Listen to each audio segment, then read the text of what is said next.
Hi, everyone. It's Mary Rowe from the Canadian Urban Institute. Really glad to having you join us today. We were a little late this morning. We were having a bit of a joke about there's nothing like a national broadcast, can I say, or in this case, an international broadcast when you're dealing with time zones and making sure that everyone understands which time zone we're working in. So it's we had a little bit of a glitch today, but that's okay. We hope Mark Lakeman is going to join us from Portland once he finds the right link to switch on. If not, we're going to go with these brave four who have agreed to come and talk to us about the role of a design and engagement. You know, this is Bring Back Main Street Week for CUI, and we are concerned about what's happening to our local economies and what's happening to our local neighborhoods. And as we adjust to the new normal and what the effect that a pandemic is having on the way we interact with one another, the way we shop, the way we exchange, the way we worship, the way we have fun, all the various ways that it's affecting us. And Main Street for us is where we can really see the tangible impact of that. And design and engagement have such pivotal roles in terms of how we actually experience the city. I think that those of us that are immersed in this forget that a lot of people take for granted how cities are designed or how streets are put together or how frontages work or where curbs are or where parks are and all these things. And I also think that we forget that streets are actually public, that they're actually owned by the public. And in many cases in cities, they are the majority of the public space may in fact be a street. So we're just full on this at bringbackmainstreet.ca. So have a look, you'll see the work we're doing there. These broadcasts, as I suggest, are as best we can make them, covering as much of the cross-section of Canada as we can. And we have visitors coming often from the United States to help inform our discussions. And so today we've got Toronto and Winnipeg and Vancouver and Halifax, and hopefully, yes, Portland has arrived. Portland is in the house, and there's Mark Lakeman. I'm just in my... no problem. I'm just in my preamble, Mark, so your timing is perfect. I'm Mary Rowe. Hi, nice to see you again. So I'm going to introduce the group in a sec, but just before I do, just say that these broadcasts originate in Toronto, which is the traditional territory of the Mississaugas of the Credit, the Anishinaabe, the Chippewa, and the Haudenosaunee, as well as the Wendat peoples. It's now home to many diverse First Nations, Inuit, and Métis people from across Turtle Island. Toronto is covered by Treaty 13, which was signed with the Mississaugas of the Credit, and the Williams Treaties that were signed with multiple Anishinaabeg nations. And we have tried to be as cognizant as we possibly can about the extent to which urbanism and contemporary urbanism and historical urbanism has excluded people on the basis of their race or their ethnicity or their, as I just suggested, their territorial heritage. So, and the legacy of that is a deep one, and we are feeling it more and more, I would say, as this pandemic wears on, and all the different ways in which communities that have been disadvantaged and marginalized are expressing and saying this isn't good enough and that we've got to come to terms with a more equitable way of building cities. So these five that are joining me this morning or this afternoon, depending on where you are each engaged in a different aspect of how we look at the role of design and engagement and how it's being practiced now and how it needs to be practiced differently in the future. We have a chat function, as many of you know. We encourage you to post up in the chat. Tell us where you're coming from. I monitor the chat. My colleagues monitor the chat. If you've got specific questions you want to raise, please put them there. Just keep in mind that what goes in the chat stays in the chat, because after these sessions, we post the video, we post some highlights, and we post the chat. So just keep that in mind when you're writing intimate love letters there. Other people will read them. But we're happy to have your discussion on this. We also encourage you to go onto social media if you're inclined, which is #CityTalk. And also, we always want to acknowledge that we're cognizant that while these conversations are taking place and we're trying to make sense of our experience and the challenges that the pandemic are posing for urbanists, we're also aware that there are many, many, many, many, many people across the world and still in North America who are on the front lines keeping people safe and trying to keep people healthy. So we never want to minimize that we're still in a pandemic emergency in many, many parts of the world and in many, many parts of the country still. So thanks, gang, for joining us. I'm going to ask each person just to give us a bit of a picture of what you do. Tell us where you are and what you do. And then tell us what you've been observing through the pandemic as being the real challenges that are confronting you. Just get that out on the table, and then we'll have a broader conversation. So Devin, I'm going to start with you. Just fill us in on your perspective and what you've been watching over the last, is it 16 weeks? I don't know, or is it 15 weeks? Whatever it is, COVID time, it's been a while. Yeah. Tell us what you're watching and what you're learning. Go for it. Sure, yeah, for sure. Just so you know a little bit about me, I'm a landscape architect, and I'm located here in Halifax, Nova Scotia.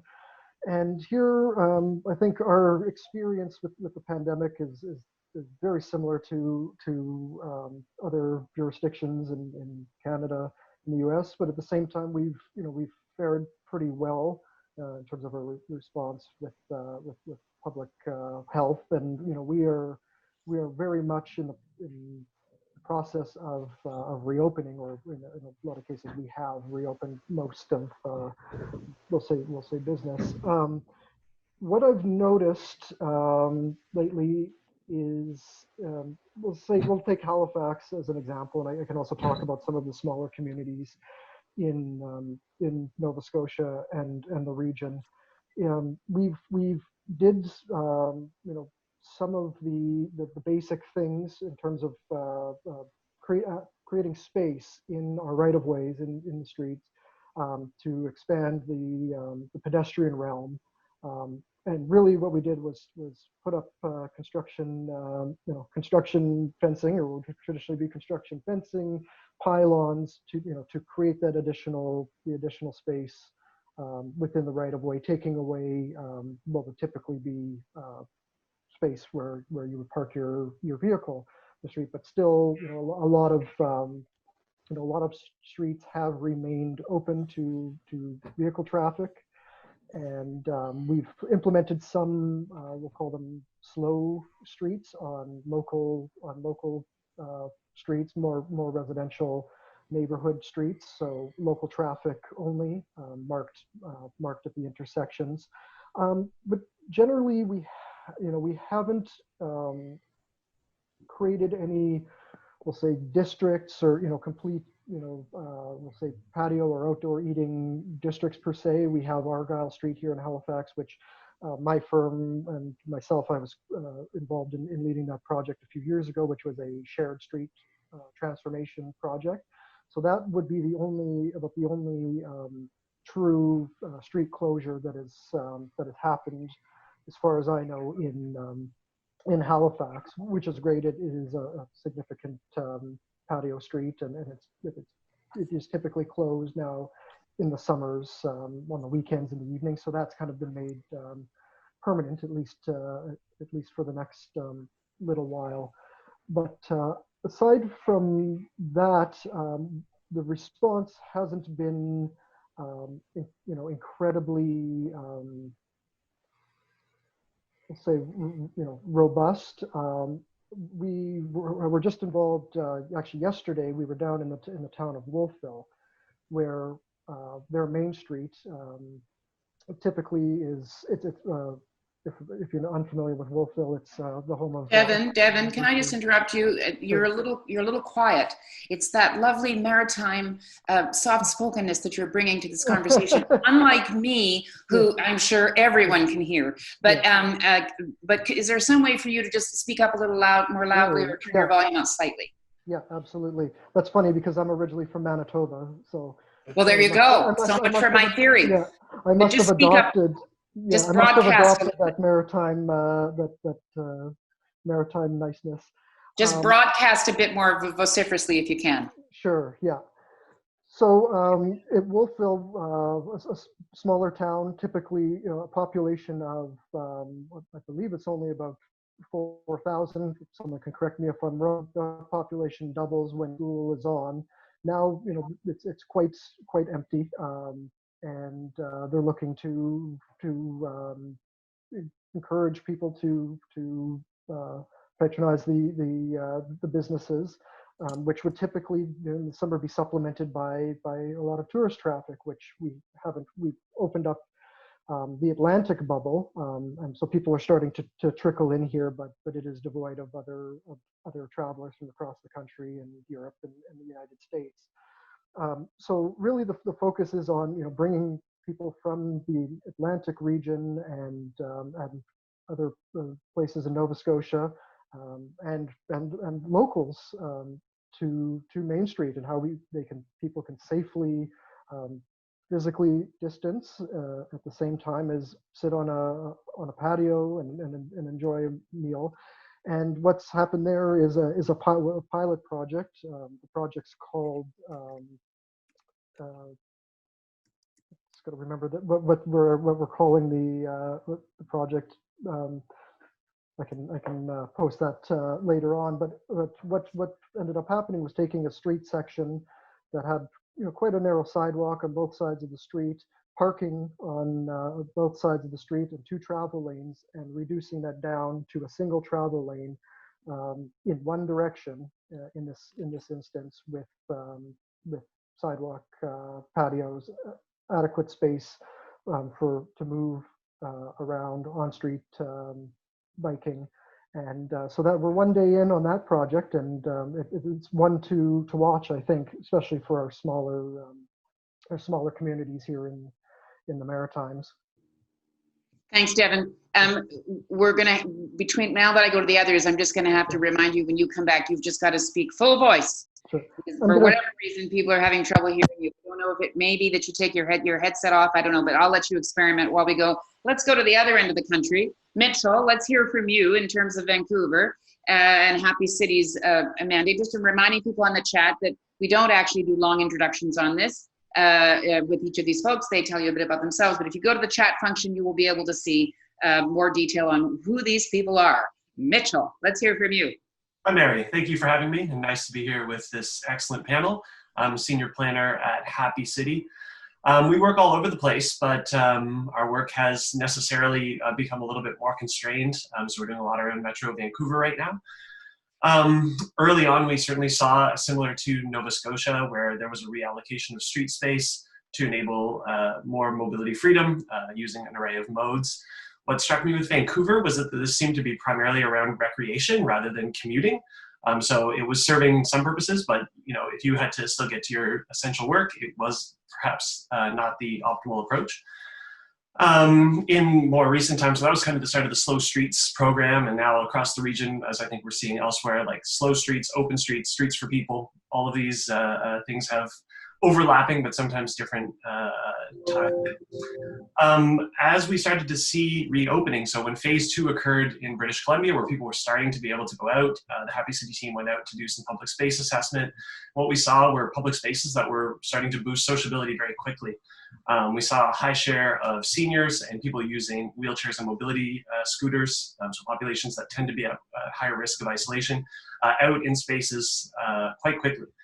We're also starting to see, as patios are popping up and cities are doing new public spaces as well, that there is success in the spaces where groups are taking stewardship or ownership of the space.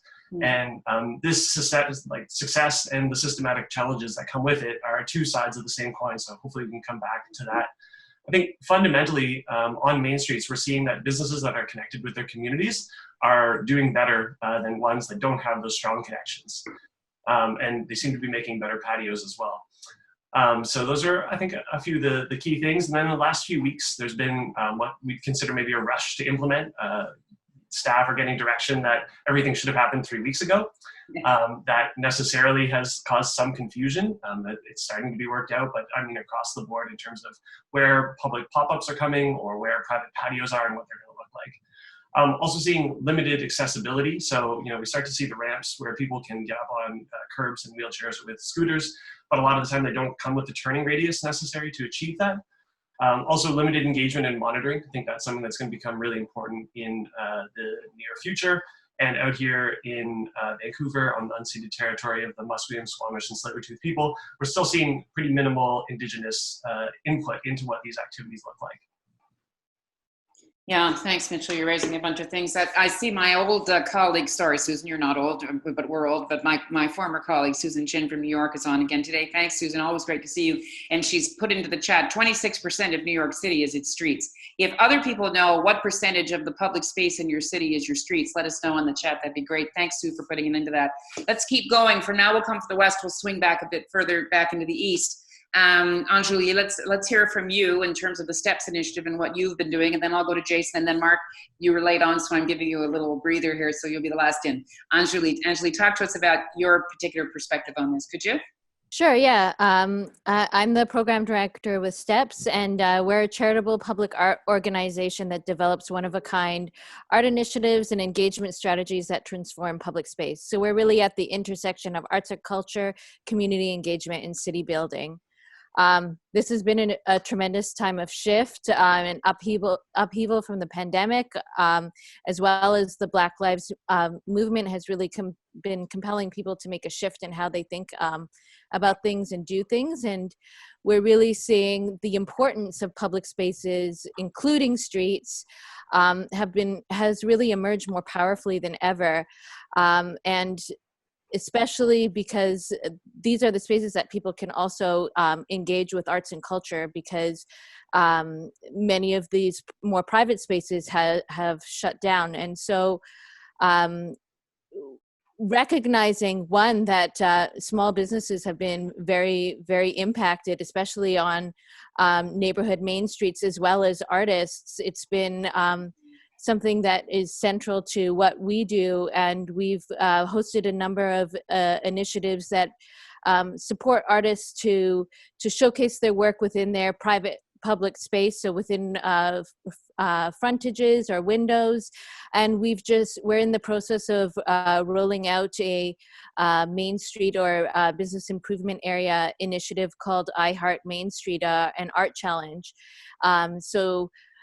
Just a caveat, I was a former executive director for a business improvement area here in Toronto, and so I'm well aware of the challenges many of the independent BIAs and businesses face. And with that in mind, we're looking at ways in which we can use art and culture to help support the safe recovery of main streets across Toronto, and then we're hoping to expand this on a more national level, implementing things from more creative safety markers to safe pickup zones to animating frontages of businesses that may have not effectively survived the pandemic, and there are empty storefronts. So we're really looking at ways in which to integrate arts and culture into the recovery process, because it is public art has been the main form of arts and culture that people have been able to access during this time. And it's also a way in which people can more safely engage with one another. We're really seeing the importance of public spaces as one of the few ways in which people can protest, access art and culture, and also engage with one another safely. And so really looking at how we can invest in integrating and improving our public spaces, and investing in expanding, as Devin and Mitchell mentioned, the sidewalks and walkability of our streets has been something that we've been seeing in Toronto as a pilot, and with the hopes that in Toronto we do a lot of things on a pilot basis, with the hope that there will be more temporary or more permanent changes as a result of the uptake. So that's some of the things that we're seeing happening right now. Also, with working with developers, doing public art along construction sites, and providing other avenues for income for artists, we've been really active in continually transforming our streetscapes into public galleries for people during this time as well. Huh. Thanks. I think this theme, we've done, I think, 47 of these city talks, and one of the themes we're getting consistently is the things that are being temporarily introduced. Should some of them stick? Are some of them the right ideas? So I love this idea of building sites as public galleries, and we'll come back to that. Thanks, Anjuli. Let's keep going west. We'll go back west to get ourselves to Portland eventually. Jason, you're in Winnipeg, where the mosquitoes are big. I'm assuming it's a very warm day there, and as it is here in central Canada. Interested in, and of course you're a designer and an architect, so we're interested to hear your perspective on this.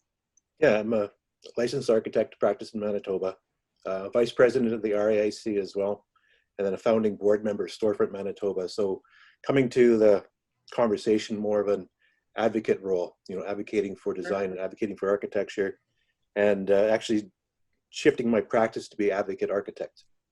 And one of the things being able to work closer with the owners of projects. One of the things I've noticed is a kind of a separation or a disconnect between what we talk about as designers and built environment professionals and our schematic design, concept design, engagement process, and what they actually want.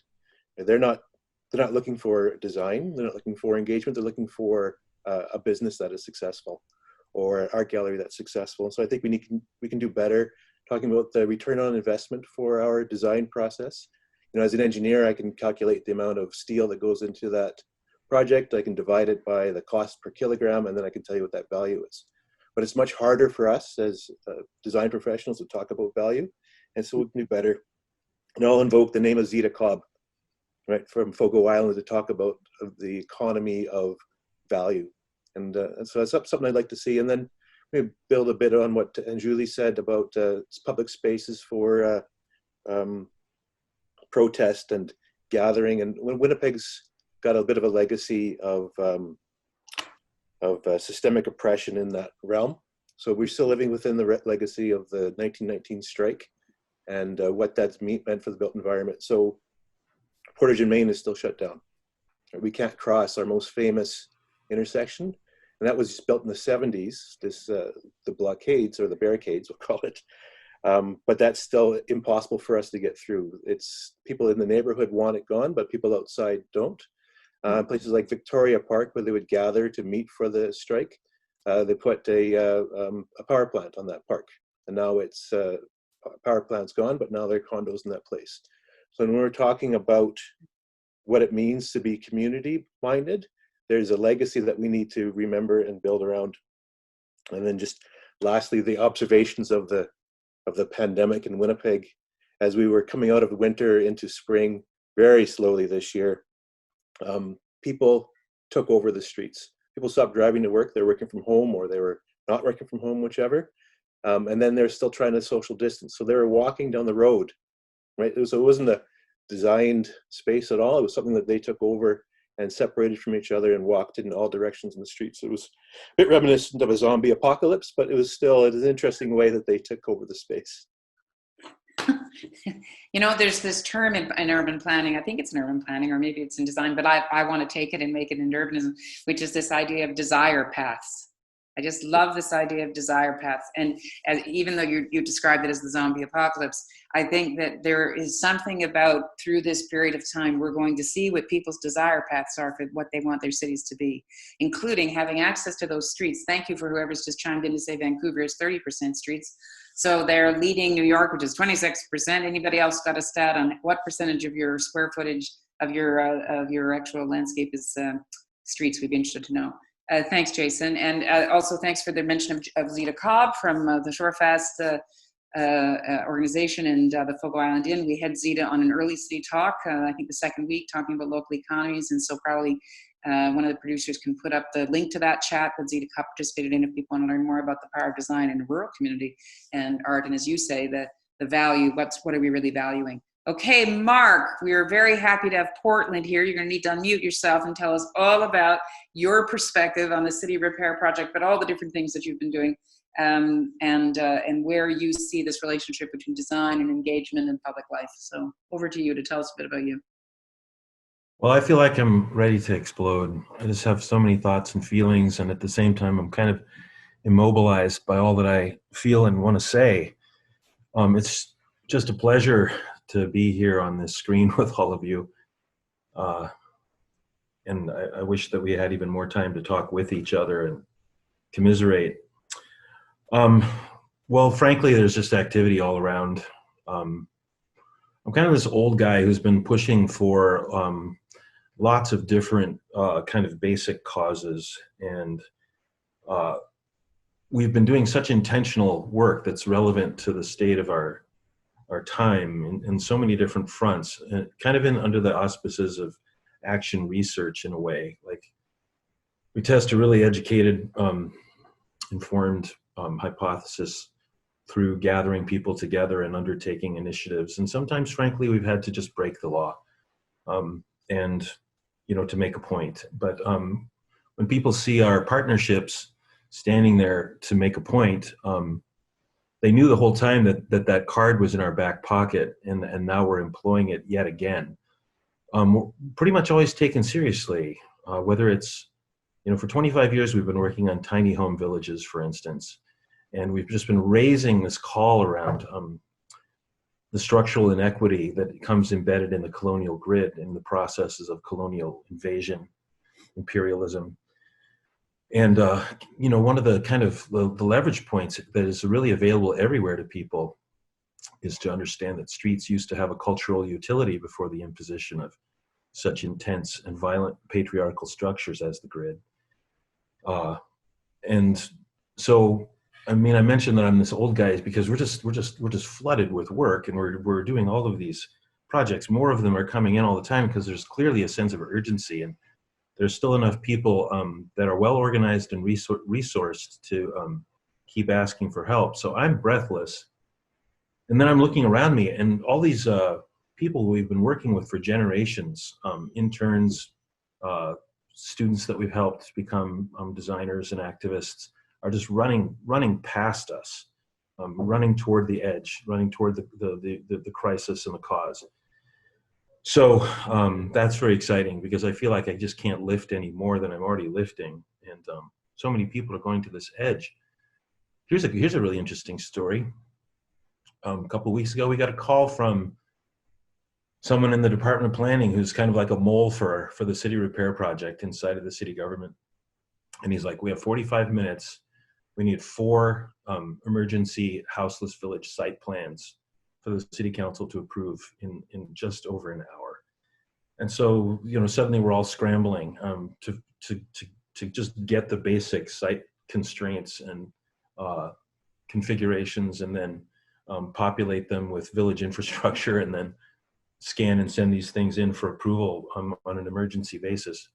And I just sat there thinking to myself as we were drawing feverishly, so all it takes is a pandemic, I guess, right? For us. So see, what I'm seeing is that, like, there's a sense of crisis and everyone wants to do something. And until this point, we were having to articulate, we were having to advocate, we were having to, do these guerrilla actions and demonstration projects, and have nonprofits involved in fundraising and all this kind of conventional forms of constructive activism. And then suddenly, when we're in this society-wide crisis, ours, when I say ours, I mean everyone in this call and the cultures we work with, the ideas that we've been championing all this time are the ones that they reach for immediately, and suddenly are valid and logical and verified by all the goals and objectives and benchmarks that we've been connecting them to the whole time. So they reach for them, and then they want to implement them instantly. So we're seeing this great creativity being unleashed by the human beings within the bureaucracy and the political leadership.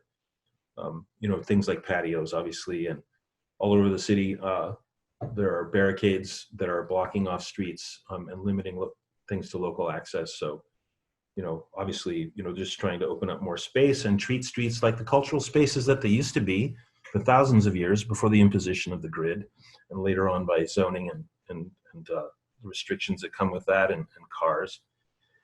So widening pathways, just trying to make it less fearful circumstance for people to be able to get out and just frequent the areas that they're so used to enjoying. But I'm just so upset. I'm just so sad and heartbroken to see Portlanders. We used to walk around and everyone's saying hello to each other. Now people are looking down and they're scared. Storefronts are closed. Businesses are failing. Festivals are not happening. All of these ways of cultural convergence are dissipating. And the actions to try to support houseless people to have safe places to live, and by transportation bureaus to turn streets into cultural spaces. This is everywhere they possibly can. That's all really beautiful. But I'm just really hoping it's not too late, God damn it. These are the things that should have happened so long ago, and the political impact that they would have had to galvanize people and connect them and turn them into a force, we needed decades and decades ago. So we have this gigantic project called the Green Loop, which is trying to create a swath of connection all around the inner city, miles of it, about 10,000 meters of kind of retrofit urban space. And just beautifully, like, whole avenues are about to be painted with these giant graphics to start, to kind of get the green loop happening. We're going to actually put dinosaur prints all over 6 miles, 10,000 meters. Dinosaur prints first, and then the next, kind of epoch of creatures. Like we'll do this whole timeline of the creatures that have lived in this bioregion over time.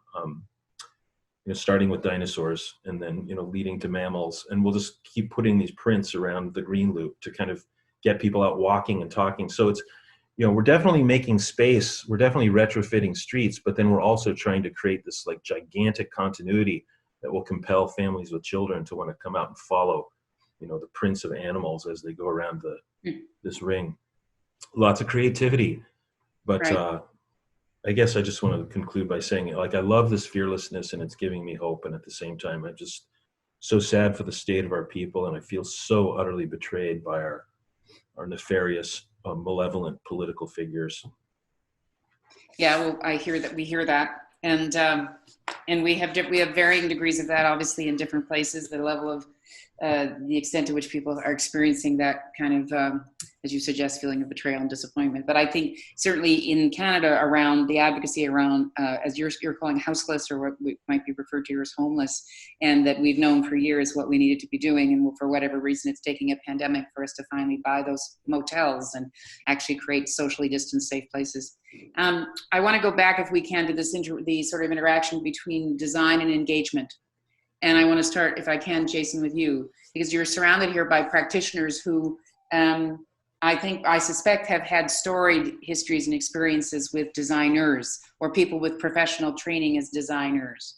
There are some people that would say that architects and designers and planners kind of got us in this mess. And I'm curious what you would say to that, Jason, in terms of a more contemporary approach to this around how communities are engaged at that kind of thing.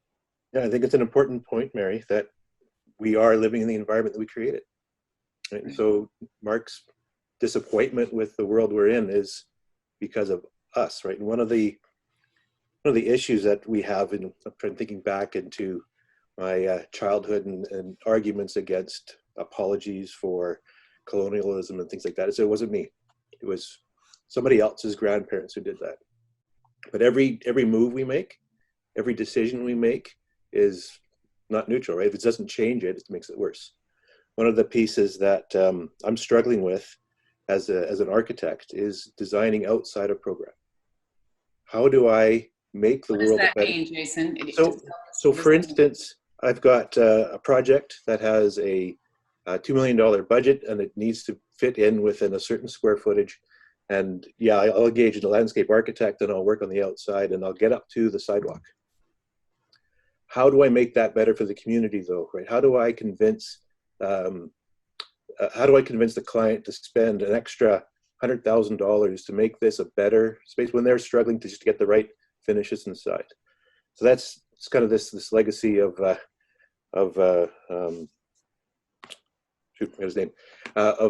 this systemic oppression of architecture on spaces is breaking that down, and I don't know how I can engage that outside. We're always fighting with value engineering, which is neither value nor engineering, right? Right. The budget doesn't go up through, it just gets cut and cut and cut. And so we're faced with fewer opportunities to create good design outside of our box and our stamp. I mean, as you suggest, value engineering is kind of code for cutting, making it cheaper, right? I mean, Devin, in terms of the work that you're doing, how do you reconcile the relationship that Jason just suggested? And the dilemma is that a lot of the work that designers do is client driven, which I think Mark is suggesting actually is just reinforcing a colonial construct. So how do you navigate that? You as designers and you as engagers probably have an instinct about what a much better approach would be, but you've got these constraints. How do you live with it, Devin? How do you work within it? It's interesting. You got to speak really up, Devin. Speak up. How's this? I'm actually having to shout. Is that any better? Shouting is good. Great. Okay, I'm shouting. I feel bad for everyone else in the office right now. No, it's an interesting point because we work in both worlds where we do a lot of capital projects for for governments, for municipalities, whether public park streetscapes, you name it, waterfront design. And we work for private developers who have a set budget, they are real estate developers looking to, it's not a charity, they're looking to pay themselves at the end of the day with their projects. So often we're finding we're having to kind of bridge the gap between, let's say, private developer and municipality, and come to some sort of agreement, whether it's built into, say, a development agreement for projects that are looking to get a variance, or do something other than what's allowed as of right. So to create public benefit through that private development. And often we are successful in convincing the private developers to offer more to, and some do, are happy to be proactive and do that on their own, but to come to the table and say, hey, we can make, if you let us put an extra story of height on this building, we will do this to the street. We will sponsor we'll ensure there's a public art in the street. We'll provide bike racks. We'll put trees in soil cells so that we actually have trees that grow and mature. What leadership do you think that the bureaucrats should be showing in that regard? Because what it sounds to me there is, if you're just kind of extracting little, extra little additions from a developer, throw a bike rack in. Like, there's lots of cynicism about that. I'm just interested in terms of, for instance, Anjuli, you're dealing with artists. Artists have extraordinary capacity to be able to contribute in different kinds of ways. And Mitchell, are you engaging with civil servants within planning departments? Can they set a standard that Devin's clients have to start to comply with? Let me hear from Anjuli, and then Mitchell, go ahead. Yeah, just to kind of respond a little bit to Jason's point, as an arts organization, we're often found to then later on be employed to clean up some of the messes of poor design, and unfortunately, it's an afterthought. We have been responsible for putting up world-renowned murals that are like 23 to 30 stories to cover up brutalist architecture that has no connection to the street. And although it's incredibly impactful and amazing, and the work that we do really is influenced by the surrounding community and insights from the surrounding community, but we need to look at artists being more integrally engaged, and communities being more integrally engaged in this process from the onset, rather than as an afterthought, as a band-aid to fix something, which is still a powerful impact. I'm not going to say that it doesn't have an impact, but it has to be integrated earlier on. And using arts and culture as a way in which to galvanize and bring communities together to provide insight. So you're not just having a public art piece that's top down kind of plop art, but actually something that's meaningful to a broader scope of society, and looking at more creative ways in which to engage a diverse public rather than the usual suspects. No offense taken, but tend to be white retirees. And so how do you get people with families and kids and from different ethnic backgrounds to participate? Well, we've been often, again, employed as a bit of an afterthought to help bring those communities together. And fortunately, we are seeing in the city of Toronto that we are being brought in earlier in these conversations, and we hope that as a result of some of the shifts and the realizations of the pandemic, as well as other so awareness of other social injustices that are coming to the fore right now, that it's really important to have more community and citizen buy-in and participation in this process. So I want to hear from Mitchell and then Mark, because both of you are kind of engaged in this notion of how do you engage communities in the actual design process. So Mitchell first, and then I'll come to Mark. Mitchell, in terms of Happy Cities engagement, do you find that municipal planning officials are more supportive? Are they bringing you in earlier, as both Devin and Anjuli are suggesting? Have you had some success with that, or are you always on the outside trying to push to get some action? We've seen a shift over the last, I'll say 5 years in how municipalities approach this, but I think we're still inside this container of sort of like design fetishism, where you have the object that comes out of it still so much more important than the process. We talk about the value, and like getting that picture on Instagram that, you know, goes viral seems to still be more important than the process that went into it. And that can be great for promotion, but it isn't creating that sense of meaning and belonging that comes with engaging the people who live in the area or live, work, and play in those spaces already. And that is like a fundamental challenge that isn't really being, like, we're starting to talk about process, but we still have a long way to go on that front. We're seeing more of this, but I think it's still a piece where you have sort of tension within organizations, and not just cities. Like it's also with developers and other public organizations that we work with, where you have people who have bought into this, but it is very challenging to get widespread support to ensure this goes on. And, you know, we talk about budgets. And so, you know, at Happy City, we're a fairly diverse team, but we still don't have all the perspectives that we think are important for what's going to make for a good street life. And so often we will end up using some of our own budget to pay people for their views on what's going on.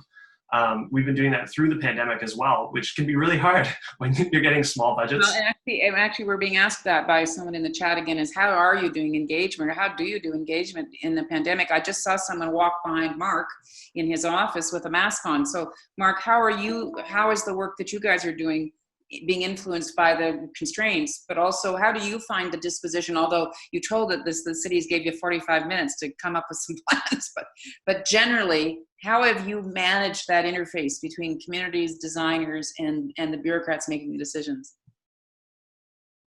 You're muted, Mark. It's okay. Well, fortunately, we've been tooled up for a while in terms of being able to use remote media and virtual media. So we've been able to just not lose our stride when it came to transitioning and helping to acquaint communities and you know, clients with that transition. So at the same time, it's just really disappointing because so much synthesis comes out of community building, relationships come out of immediate proximity, and not really so much when everyone's just sitting there on a screen. So I think it's irreplaceable, and somehow we have to, you know, get back to it as rapidly as we can. I want to kind of verify what Jason said earlier about owning the fact that we've been involved in the process.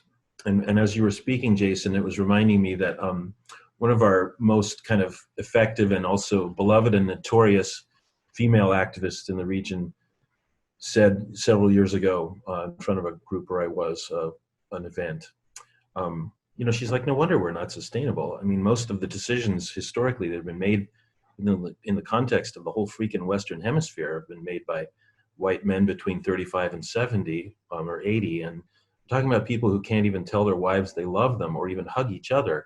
So what fun would the world that they would imagine even be? We're literally living within a narrow emotional spectrum. Like the way that we feel and see then plays out within that spectrum as manifest systems and forms. You know, and some of it's just stupid and bumbling and idiotic and unconscious and helpless. And then a lot of it's malevolent and intentional. I mean, the truth is, it's really hard to participate in the society. We constantly have to talk about community building. We always have to be organizing people because we fundamentally, USA and Canada have the fewest number of community gathering places of all first world nations because we live within, basically, as Sybil Moholy-Nagy used to say, we live in coercive environments, which just takes us to this really fundamental issue we should be talking about, I think, all the time, especially as it relates to diversity and equity and all the issues that are being raised, all the dust that is being raised right now, the dust of history is being raised right now. Like this, the colonial city-state that we're all sitting in right now, wherever we are, the fundamental definition of it starts with the specialization and compartmentalization of people within roles, and the way that that relates to us and how we contribute to design structures of omission and oppression is that we literally hold, like, design is integral to democracy, if that's what you want to call it. So we've compartmentalized, we've specialized, we've professionalized a role that everyone used to play to some extent within what we would call the vernacular of indigenous cultures. And now we sit there holding those skills because we have this kind of artistic proclivity. And now we, as you guys were just saying, we play a role within development teams. Now, it's not entirely true that it's our fault. I think it's important to own it as much as we can so that we empower ourselves to do something about it. But as you guys were just saying, like, we're working within budgets and we're directed by developers. That narrow white male slice, for the most part, of humanity, that's deciding, yet again, I need more, and that's the impetus for the project. Yet again, I need more. I already have enough. I'm corpulent in terms of my spiritual self, but yet I need more. And we're serving that impetus so much of the time. And a lot of our work is really good too, of course. But we're serving something. We're drawing the lines and the pictures for an impetus that we didn't get to initiate. Okay, so I don't want to go on too long, but I just want to say, in our work, we initiate all the time. And we almost don't do any work anymore that contradicts our values. Like, for one, the biggest thing we do every year is we put out a call as a partnership culture of NGOs and architecture and planning firms. And I work in both of those in this building. We put out a call across the city. Who wants to change the world? We get about 70 requests for support from across the city every year. And then we enact 40 to 50 projects all at once that happen in this huge wave. But every one of them is initiated by a local community. They all have to do with repurposing streets and urban agriculture. They're all completely community driven, and they're the inspiration of that place-based culture. Our role is to pull together the support systems to support their spark that then builds and manifests in their community. And neighborhood by neighborhood, we're kind of eliciting or reinstilling the kind of fabric that always should have been there. And the more we build that, the greater the capacity kind of becomes, not just in that neighborhood, but we've networked it all across the city. There's like 800 of these self-organized kind of public place installations across the fabric of the city now that are building and building and building the network and the capacity, the overall whole of the city. So just to say how that comes back to our architecture firm is we don't even do marketing anymore. We just make friends. We make friends by participating in this giant placemaking festival, and it connects us to so many people that we just have too much work to do now, that it really is intentional. And I don't even have to fight with my clients. You know that whole thing about the architect trying to trick the developer into throwing a little curve into the lobby or painting a wall peach, or like, that's your great success? We don't have that challenge. Every one of our clients brings in stuff that's unique and wonderful and blows my mind. But it's because we put it out there, we initiate, we do it for no money, and it more than pays us back in terms of all forms of capital. So I'll just stop right there because I could just go on and on. Okay, we're sort of in the home stretch of this program, and as we know, I can tell many of us, we could be on here for a while, but we can't. So I'm going to ask each of you to help us sort of imagine what you think the opportunity is, because Mark's just laid out what's been possible in Portland. I wonder if in the post-pandemic or in the continuous pandemic environment, and that's why we've initiated Bring Back Main Street, we wonder if there isn't an opportunity to relocalize and really harness local resources, designers and planners and architects and citizens and residents and business folks. And does it help to actually, as you just suggested, out of a community, when you have a focus, what can you do? So Jason, I think you wanted to respond, and then I'm going to go around to everybody for a quick kind of 2 minutes from each of you. Go ahead, Jason. Yep, and so I want to build on some of the ideas that Mark put forward and everyone spoke about, and it's this question of instant, right? So as we move out of this kind of pandemic, oppressive, climate crisis world that we're finding ourselves in, the kickstarting the economy, we hear about shovel-ready projects. Yeah. Yet, good design is thoughtful and it's careful and there's a process. And how we're going to get into that and how we're going to strategize as professionals, either in the panel and all of our attendees, is to think carefully of how do you create an instant project? How do you communicate what that is so it's shovel ready, so you can be successful as a practice, but also provide value for your client group or your stakeholders that are coming through in a thoughtful, meaningful way instantly. Yeah, Devin. Yeah, Shout an answer. Sure. I tried taking these off, and the computer's not working any better. So Okay. let's just yell. No, I would agree with Jason on that, and it's interesting because, as you know, even before this pandemic, we were working on two fairly major streetscape redevelopment projects in Nova Scotia, and they've kind of continued along, and fortunately, at least for one of them, we were still at we'll call it the engagement stage. I don't think you're ever out of the public engagement stage, but the official prescribed engagement stage, and we did have to shift from what we would do traditionally, which is both a mix of public meetings and workshops and drop-in sessions and walkabouts to fully to online engagement. And it was really an interesting learning experience for us. And I think we're still learning, and we're still going to have to fine-tune how we do this and how we engage everybody, especially those who don't have access to computers. And we have an issue in Nova Scotia. I was just reading about today, and ongoing issue. It's actually gone to the courts now as a lawsuit about rural communities not having access to high-speed internet.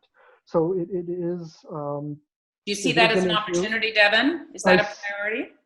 I see I see there's a huge opportunity in the way we engage. If we can get everyone online and hooked up, I'm seeing this as this is something good, that we're getting more people contributing to the design and having a voice and speaking up than they would in a traditional public information meeting, design workshop, where the usual suspects show up. And so I'm kind of optimistic, and I love I want to talk to everyone on this panel after about how you guys are going to move forward with that, because I don't think we're going to be out of this anytime soon, and I think things are going to shift for how we engage people going forward. Mitchell, a minute over to you.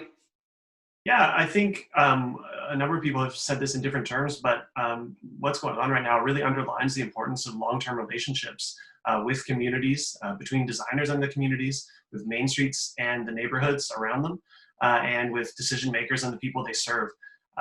With that infrastructure in place, you can work a lot more quickly and in positive ways to support a recovery that is equitable, just, and works for an array of people. Really would like to see more on the ground stuff happening right now. Like, we're seeing a lot of the interventions going in and very little engagement to go with that.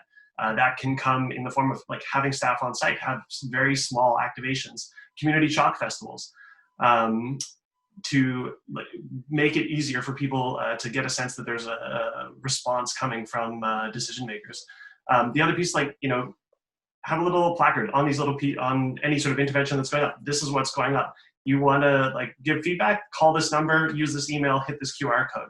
There's a whole bunch that can be done, and starting sooner rather than later is going to be really important to ensure that what's going on actually works for the communities who we are serving. Yeah, I mean, remember the specter of disaster capitalism or whatever. There's lots of concern about sort of venture capital coming in and all that kind of stuff. So the question is, can you be ready? And as Jason suggested, this notion of shovel ready, how are you going to make sure that the principles and values that you folks want to enable with communities are actually front and center as we get into the recovery period? Anjuli, what about you? Anything for you to focus on for the next 100 days, let's say? What do you think? Well, like I said, we're focusing on a number of initiatives to help Main Streets and bring out and integrate arts and culture into the recovery process. We also have a number of public art projects that are being undertaken, and I know that there was one comment in the chat of, you know, how do you deal with equity issues that not everybody has access to tech. And we're in fact, some of these projects that we're working on are within social housing buildings, where that is an issue. And we've been working with in Toronto Community Housing to identify ways in which we can provide access to folks if they don't have their own personal access, as well as with some of the engagement activities we've especially with regards to arts engagement, had people register and commit to participating, and then actually physically mailed them resources in which to be able to participate in online activities that are more arts-based to provide engagement. And so those are ongoing things. We always had employed in tandem with in-person initiatives, online initiatives to engage communities, to make it more accessible in terms of timelines. And so it was fairly easy for us to pivot to being more online focused. But again, it is important to have those physical interactions. And so as things open up, looking at ways in which we can potentially hold some of these meetings in more public forums, in public spaces, I really see an opportunity for underused sites, infill sites, vacant lots to be transformed while they're waiting to undergo development, so that we need these spaces to engage with one another. And rather than having them sit idle, there needs to be a movement to say, no, this space can't be set idle. It needs to be temporarily animated in some manner. Yep, and there's an opportunity to do that, and as we know, sometimes a temporary use becomes so popular it becomes a permanent use. Last word to you, Mark. Brief last word to Portland, please. You're on mute, Mark. It's okay. Yeah, I think that we should, as before, we need to be challenging ourselves to ask who's deciding what is normal, and what will the new normal be. I'm really concerned about accommodating yet another normal that is a diminished level of intimacy, a diminished level of contact. We're already struggling with the most intense isolation of national designed environments as it is, and I don't want to fall back to yet another. We've been screaming from the rooftops for a couple of decades now to ask people, what is your birthright? What do you consider that it might be, in spite of the systems that you feel that you live within, that are so outrageous so much of the time to our soul, that insult our soul, as Walt Whitman used to say, like reject what insults your soul. And I think we've been challenging people to do that. Personally, I get a lot of practice in testing that answers to that question. Like when I leave work today, I'm going to go with my 3-year-old, and we're going to go out with art supplies and chalk, and we're going to continue our program of decorating as many of the stop signs and the street signs in Southeast Portland and hanging poetry from tree branches as we possibly can. And I'm trying to set a normal for my daughter of just self-authorization to go out and not wait for permission, not wait for funding, not even wait for collaboration, just go out and create in ways that are delightful and surprising and heartening to people. And then of course we're collaborating all the time in ways that are appropriate, but just getting out there. Like I plant cherry trees at night in my neighborhood, because our neighborhood is where the Bing cherry was first developed. So we try to recreate that orchard in the marginal spaces of our neighborhood, and we do it at night as neighbors. And we don't have to do it at night, but we love getting away with stuff and having it be technically illegal. I think it's very important to break the law frequently. When it comes to placemaking, especially, to be basically decompartmentalizing and decolonizing the systems and structures that would have us be complicit and thoughtlessly so. So I think it's important to practice our power, whether we're social distancing or not, to continue to do that and try to hold a central point of a normal that we can return to, that we can work from, instead of just being a fallback. And I guess I mean that not just on a personal scale, because I'm talking about what's personal, but on just continue to dream and initiate on larger scales that where you dream and try to keep your compass headed toward rolling back injustice, because our moment will come, and let's keep as close to that moment as we can. On that note, I want to thank you. I want everybody to go outside today at some point. Reclaim your own Portage in Maine, wherever it is. Let's think about that. If it's cherry trees or poetry from stop signs or whatever it is that folks are doing, or artists are engaging in different kinds of activities that actually make us feel more grounded and make our communities more reflective of us and of our traditions and our history. So thank you, gang. This is going to be one of those ones people will go back and listen to and read and try to understand some of the very profound thoughts that you have offered with us here. Thanks to the listeners, everybody. We hope you'll tune in tomorrow when we're going to have the Mayor of Windsor.